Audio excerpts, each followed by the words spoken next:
Billy. Addict named Billy, Greater Philadelphia region. Hey, everybody. Good to see all of good to see the kids from Zone. Thank you guys for that. Obviously, took you a long, long time to put that together. I see you, Randy. I see you. Obviously, and I thank you for your service. I got a couple things here, real quick. I am a believer in CBDM. I've seen it in many different forms in many different places. I believe it makes our lives easier, simpler. Um, I have a question for Chicagoland directly. Motions, proposals that go back to meetings. When they come back to these are detailed stuff. When they come back to the region, do you handle them as a motion or proposal that is flexible to change? That's number one. This is like at a press briefing. I have multiples. Can you talk about the strength of a chairperson or facilitator that is needed? Can you had mentioned everyone at region votes, but not the facilitator. If you could clarify that, more than the RCMs is what I'm gathering. And then next, what do you say to people that watched this and said that to themselves, this is too complicated. We'll just keep doing what we've always been doing because it's what we know. Vote for me, I'll set you free. Okay, lots of questions there. The first one is a very Chicago sort of thing. Chicago has adopted a sort of a different approach to service that consensus-based decision making has allowed.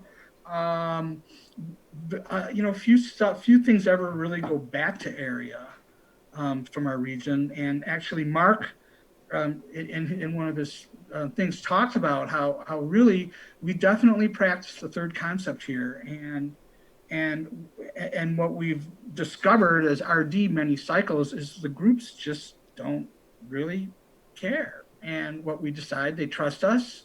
They know that if they have a concern, they can come the next month and raise the concern. And they don't have to go through their area to raise the concern. They can come themselves. So the short answer to that is, one is that's just kind of the Chicago way of doing it.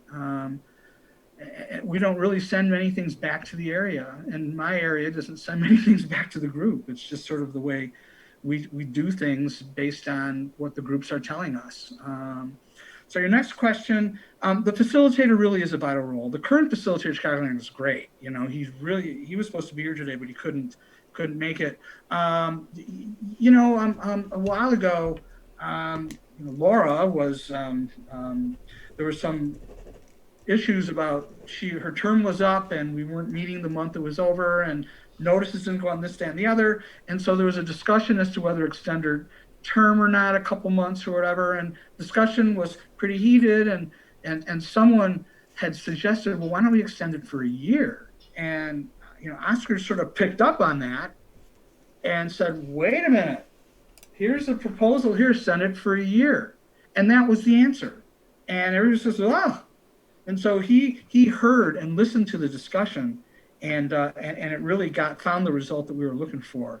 And then I think the last question is I think there's no better motivator of change than pain. And Dennis brought up how ghastly the World Service Conferences of 2014 and 2016 were.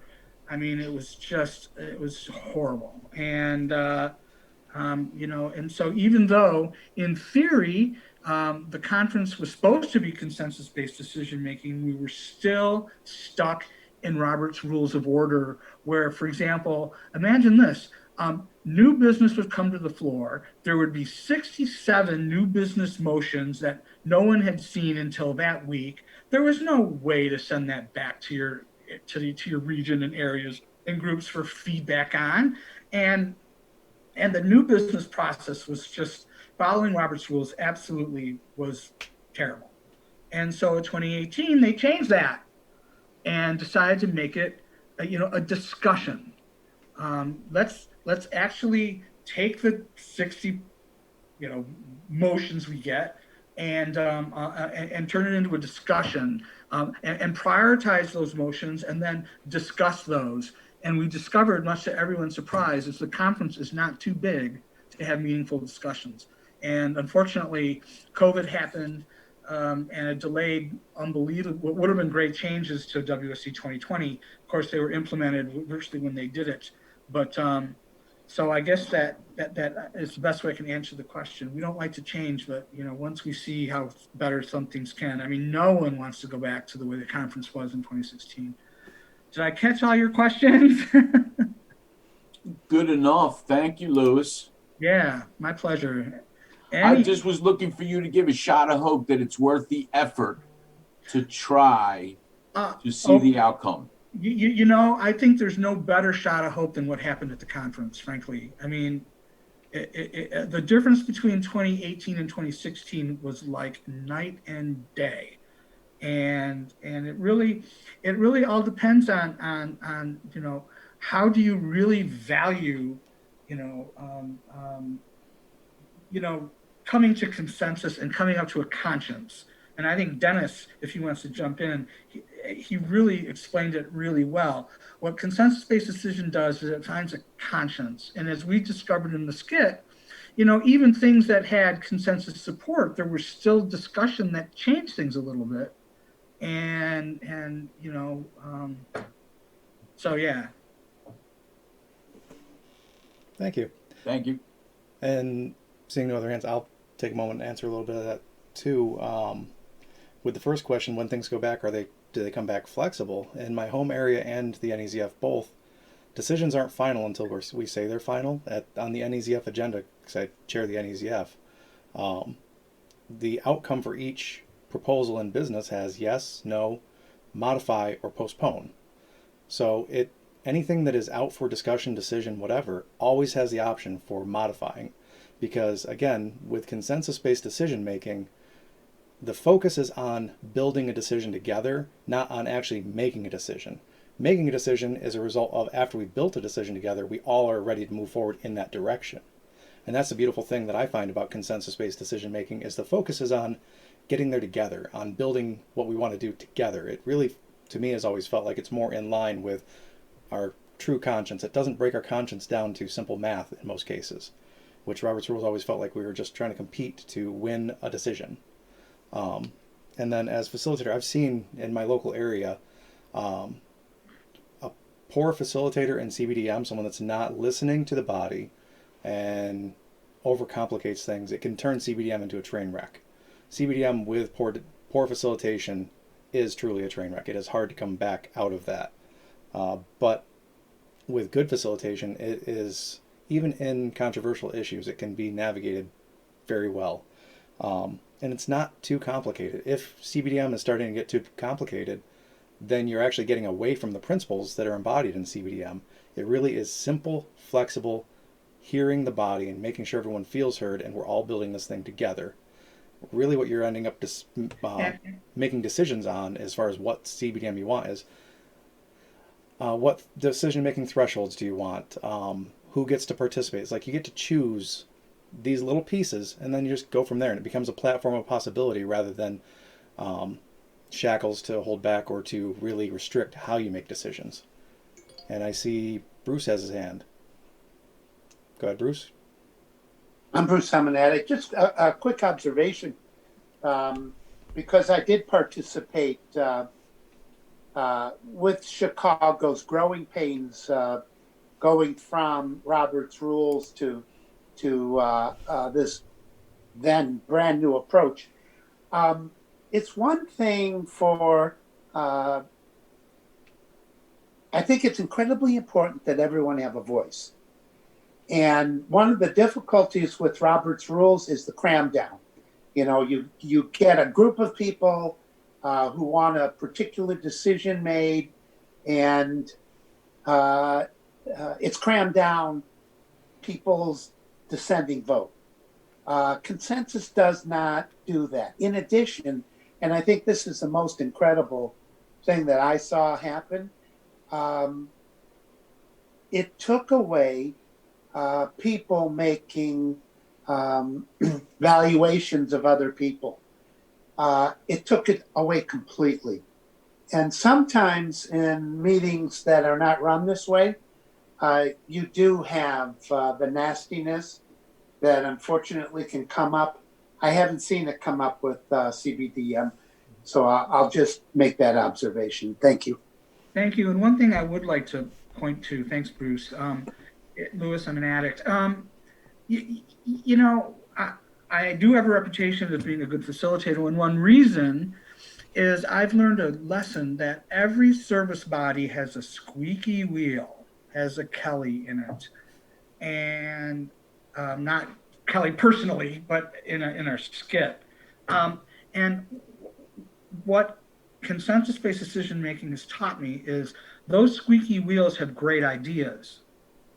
And it's my role as a facilitator to make sure those squeaky wheels are listened to and heard.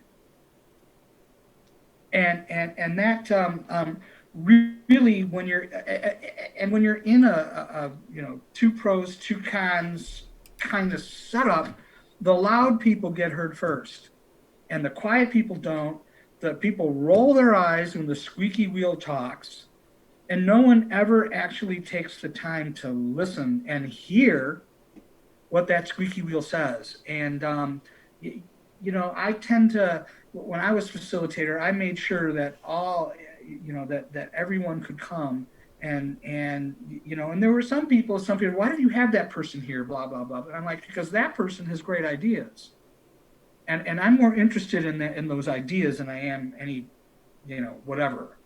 And that's you know, that's something that consensus based, the facilitator can be very important in that regard. Yeah. Absolutely. And again, something to add to that is also what we find in consensus based is when the purpose or the focus of the process is different, when it is about collaboration and building something together, then the purpose of everyone's participation is different. People don't come into it as combative. They come into it when there's that trust that when I speak, I will be heard and I am a thread in the tapestry here, then we can participate differently than if we're coming in trying to battle our way through to get the decision we want made. So there's a very different method of participation that happens when we have that difference of focus or purpose in the process. So we are at 2:24 now. If no one else has any questions, I will go ahead and close this out with a couple summary slides. Lewis, do you want to add anything before I do that? Nope, except thank you all. It's really been a pleasure to present to you in this way. And again, I want to thank our friends who were participating in this. When we've done this on other times, we've actually had mock regions, but we decided that sort of limited what we could illustrate. And you know, we did illustrate here how anyone can make a suggestion. We illustrated how you can send things back to area if you want. We illustrated how, you know, a lot of discussion will peter out when an idea comes in. You don't even have to vote on something. You know, we illustrated how one person's objection can come up with some better alternatives. You know, so that's sort of what we tried to do with the skit. So thank you. Is there a question in there? In the chat? Let's see. No, that was good point, Cindy. I'll just echo what Cindy put in chat, that experience after using CBDM for a while, there are less decisions that are attempted to be reversed or altered than with Robert's rules, and that's a very good point. Mainly because items are discussed longer than making a motion to take immediate action, and we can spend more time making the decision or spending time making a motion, having it fail, sending it back, and so on. And that, yeah, when we build a decision together, it is less likely for people to feel that it needs to be undone because we're all part of building it together. The focus was on the actual building of the decision, less on making a decision. So with that, so in wrapping up Consensus on Mars, consensus-based decision making, CBDM is a buffet of options based in principles, such as flexibility. There's no one fixed and inflexible right way to practice CBDM, and its processes are easily adapted to different approaches. You can choose your way of practicing CBDM as it fits your service body and decision making. Anonymity, where all our voices are equal, where all diverse voices weave together in the tapestry of our group conscience. We're all part of this. Surrender, where in the understanding that we all hold a piece of the truth, we are able to surrender that no one of us has all of the truth, and trust, because the consensus-based decisions emphasize being heard so deeply, we can participate, feel, and be heard, and in being heard, we can trust that whatever decision is made, it was truly in line with the spirit of the second tradition. So really, the CBDM Basics tool on NA.org says it best, and this is paraphrasing a little. When I participate in decisions based in consensus, I had the opportunity to voice my opinions. I believe I have been heard. I can accept our decision, even if it is not what I would choose. And in that, I became we. Thank you.